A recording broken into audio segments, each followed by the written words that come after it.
I was wondering how I was going to talk about this film, Another World, directed by Stéphane Brizé. Usually I do a more polished review that remains pretty spoiler-free, where I talk about the themes and stylistic direction and all that, because the film is generally easy to find either in the cinema or online, and I want you to experience it for yourself. But this week, I'm going to give a more chill, full spoiler rundown, because not only is this film pretty obscure and pretty French, it's only available on Apple TV+, and I feel expecting the majority of my audience to have an Apple TV+ subscription is about on par as expecting the majority of my audience to have a subscription to the WWE network.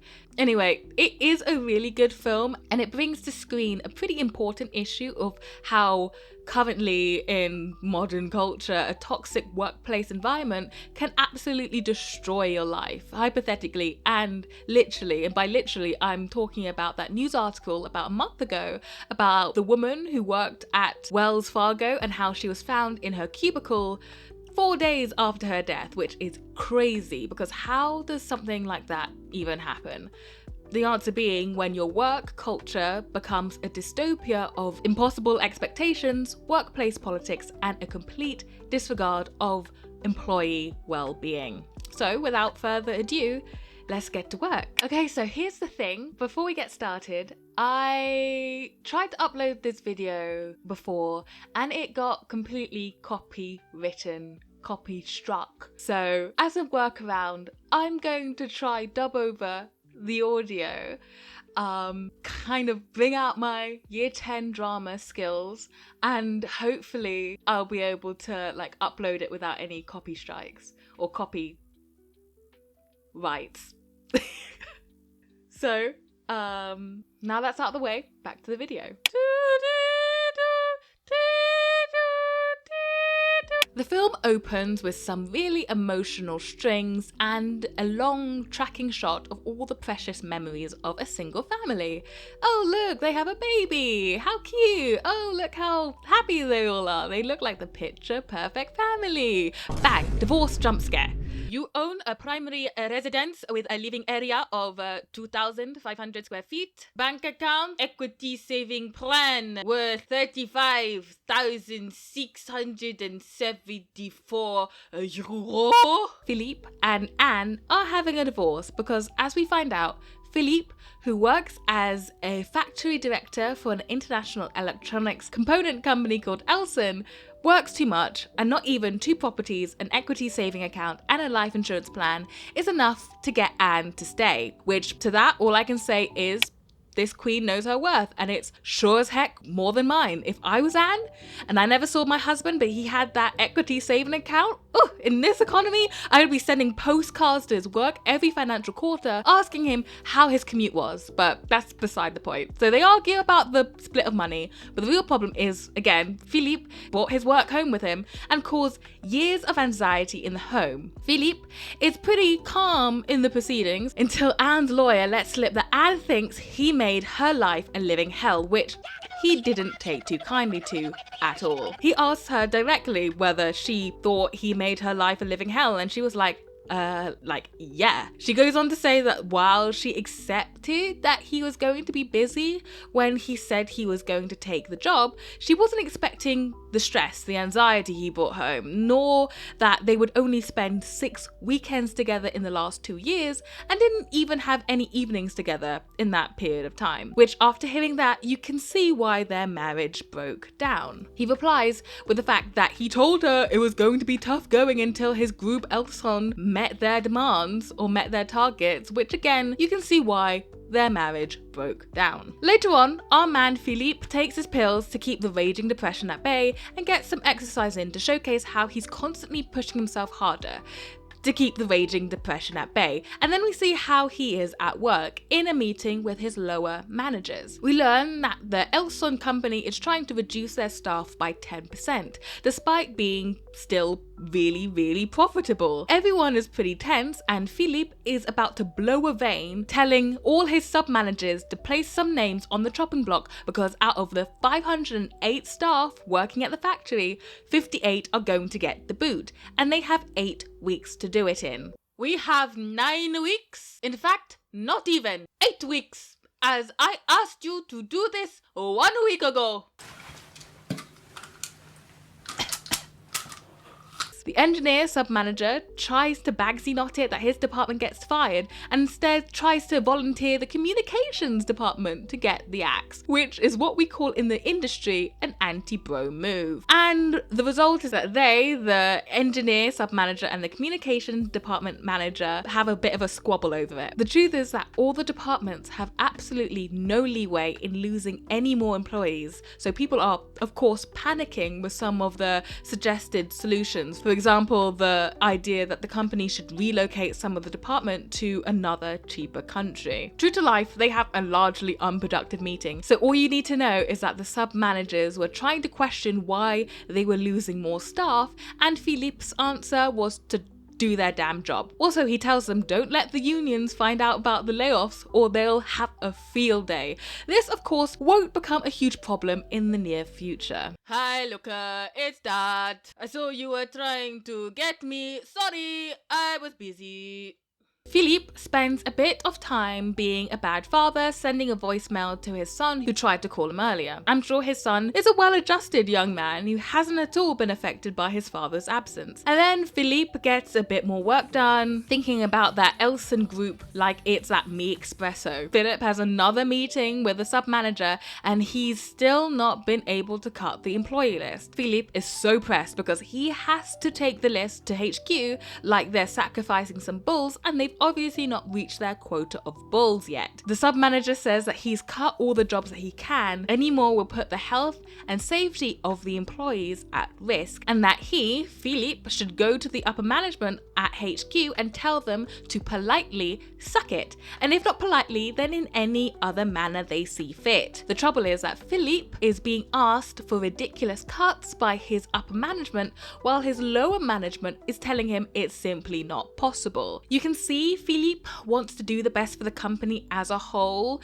and so thinks that if getting rid of the 58 people will keep the other staff safe, then he's willing to do it. But the sub-manager says, like, have you thought about the idea that losing that much staff will make the ability for the rest of them to do their job nigh on impossible?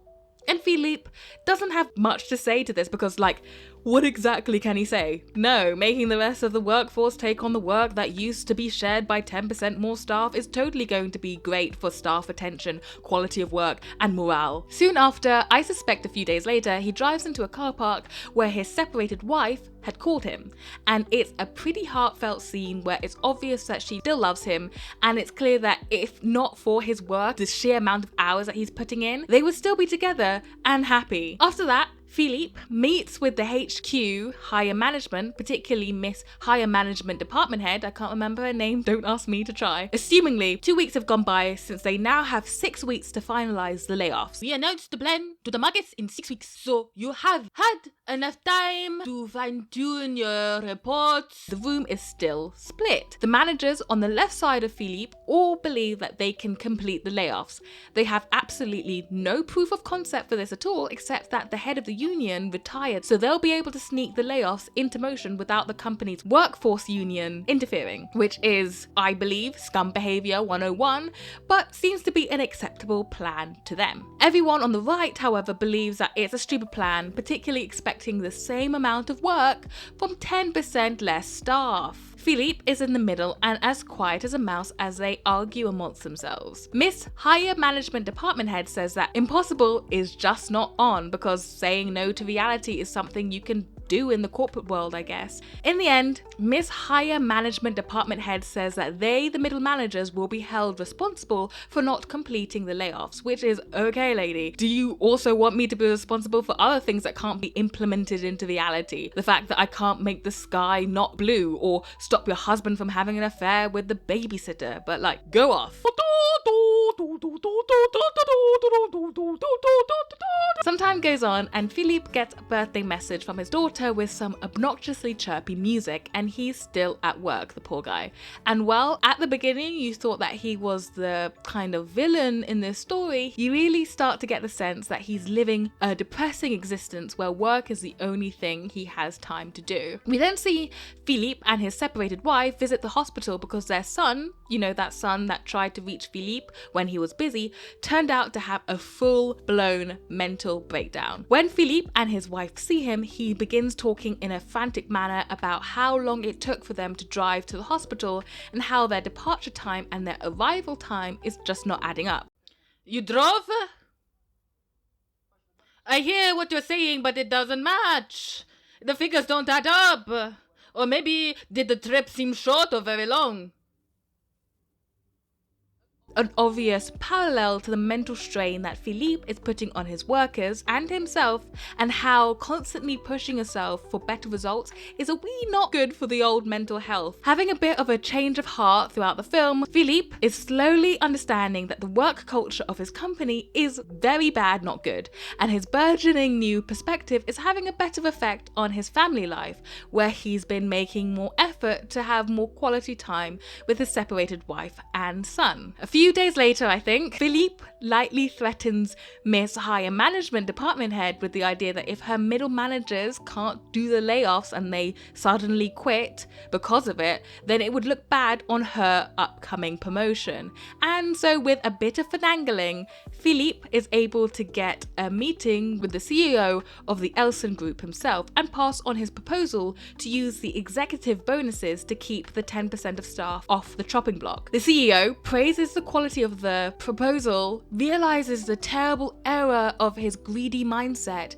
that is completely uncaring towards his employees, and decides to stop the layoffs altogether.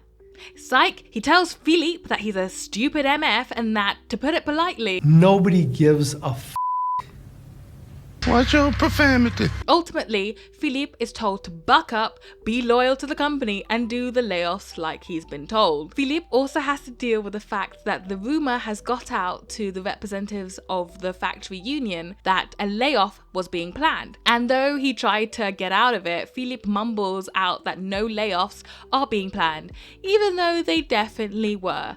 This, of course, doesn't come back to bite him on the backside.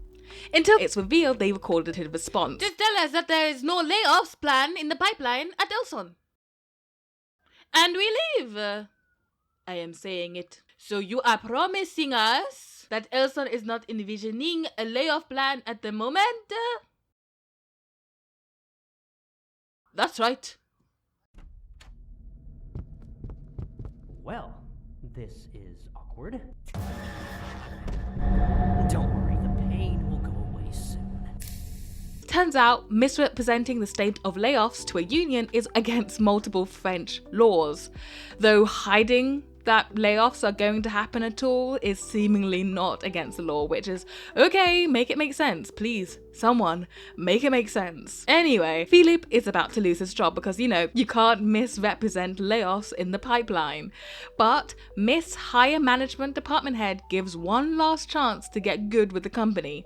He can be fired with no severance pay for gross misconduct, or he can throw his subordinate and friend under the bus because his friend also was strongly against the layoffs. If he agrees to let his friend take the fall, then he'll be reinstated to his old job. The film ends with Philippe writing a letter which we hear as a monologue, giving his answer to the higher management, the answer being basically get mega wrecked and that his dignity is not for sale anymore. For sure, the monologue ending is a pretty cliche way to end the film, but nevertheless, it shows how Philippe has finally become aware of the unrealistic goals of the higher executives that don't give a flying rat's rodent buttock about their workers, and that his previous acceptance of this terrible work culture has been the main reason why his family fell apart in the first place, as well as why his subordinates' quality of life at work has plummeted too. The last scene suggests that though he lost his job, he was able to keep his relationship with his wife and son, and more importantly,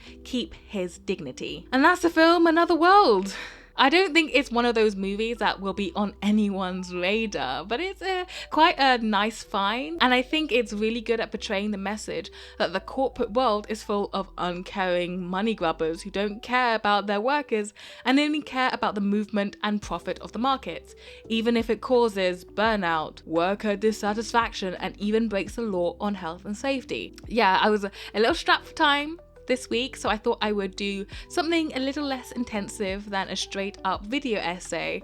So if you liked this chill film rundown, like and subscribe and tell me in the comments, or especially if you've had any experiences with poor treatment in your workplace, that would be great. And if you have any other suggestions of kind of obscure artsy films I could do a kind of snarky rundown commentary on, then comment down below.